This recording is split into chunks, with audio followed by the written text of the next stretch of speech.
Hi, I'm E.D. Lewis, and welcome back to my channel, E.D. Lewis Reviews.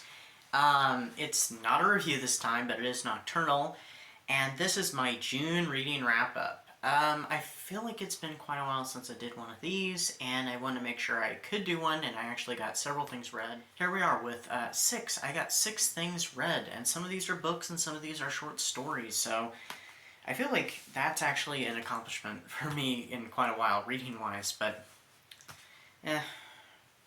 my reading is not consistent. I can read quickly, I can read slowly, And not all days did I necessarily read, from beginning to end, but I finished them up or read the bulk of them in this month, so I included it. So let's get started.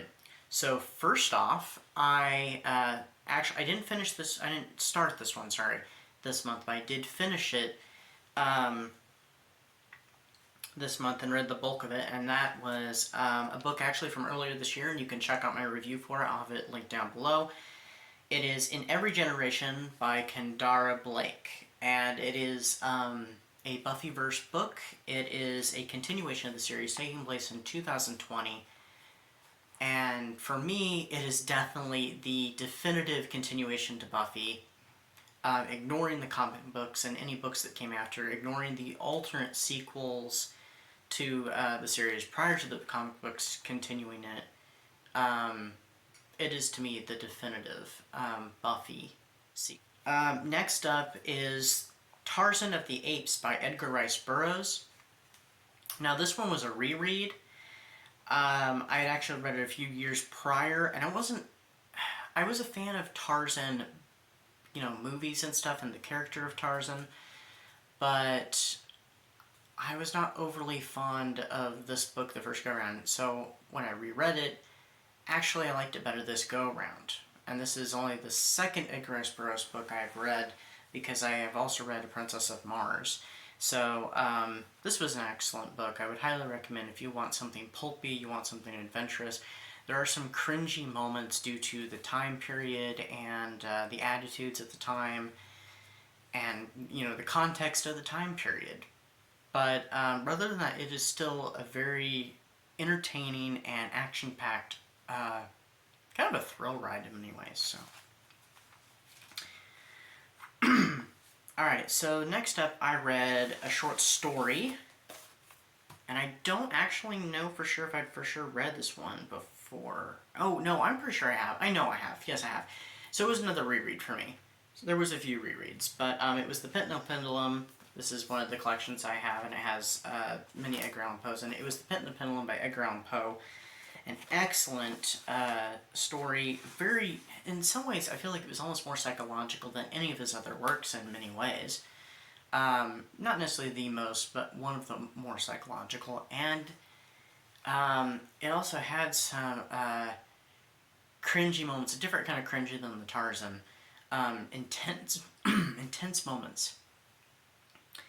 I'm not going to do a review on this one, but it definitely, but I might have a future video that will pertain to The Pendulum. I'm not sure yet, but we'll see. There have been 2 film adaptations, and I actually watched the second film adaptation. It came out in like the early 90s or late 80s, and it definitely takes more of the historical context of the Inquisition with it, and it uses a little bit more from the story, but I wasn't a big fan of it. I prefer the Vincent Price one from the 60s, directed by Roger Corman and written by Richard Matheson. It's an excellent film. It's an excellent gothic, very atmospheric. It has Barbara Steele in it as well. But the story has a historical context to it, and it is kind of frightening and twisty in the mind for sure. So do check it out if you have not read it. And you like Edgar Allan Poe, or you want a dip of Edgar Allan Poe, there you go. You got a nice scoop of Edgar Allan Poe ice cream there.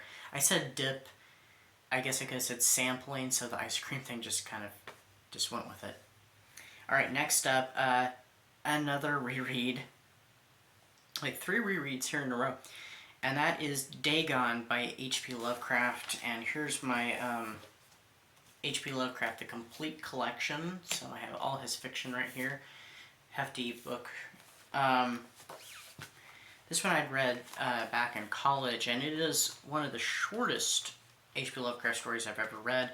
And it's about a man who ends up getting shipwrecked. He's recalling all this, by the way, but he gets shipwrecked on an island, I think it was, and he ends up seeing this stone depiction of this creature, and this creature, he ends up coming in contact with said creature. The story does touch upon kind of a trigger, though, which kind of surprised me for a H.P. Lovecraft story. There's a bit of a suicide trigger in there, so if you're sensitive to stuff like that, do be aware. It's an interesting story. It's creepy, that's for sure. It is very creepy, like, you know, a lot of H.P. Lovecraft stories, but this one in particular is, yeah. But it's very good. And it also has a bit of historical context because I do believe it takes place during World War I. So, but it's another fascinating one. And it's part of the Cthulhu mythos, too, with some of the creatures. It also has a connection to another H.P. Lovecraft story called The Shadow over Innsmouth, or Innsmouth, however you pronounce it. I've heard it pronounced Innsmouth and Innsmouth, so it has a connection to that story if you have not read that one. Or if you have read that one. Next up, and I plan on doing something with this soonish, so keep a lookout for that, and that is A Very Berry Christmas Cruise by Ellie Pond. If you saw my December wrap-up video, I did talk about this book briefly because I was reading it back in December around Christmas time. I did DNF it temporarily with plans to pick it up again.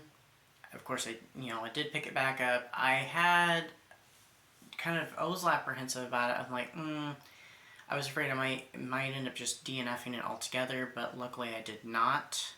It got interesting enough, and it's not horror, it's or gothic. It is a paranormal romance, shifter romance, and it had some laughs to it. It was amusing, and it was quite we're gonna say spicy. And then lastly, I read Vampirella vs. Dracula by Joe Harris. This is a graphic novel. This is my second outing with Vampirella. I almost called him Vampira by accident. Vampirella, the superhero vampire who's currently in Dynamite Comics. She is going up against her old adversary, Dracula, and so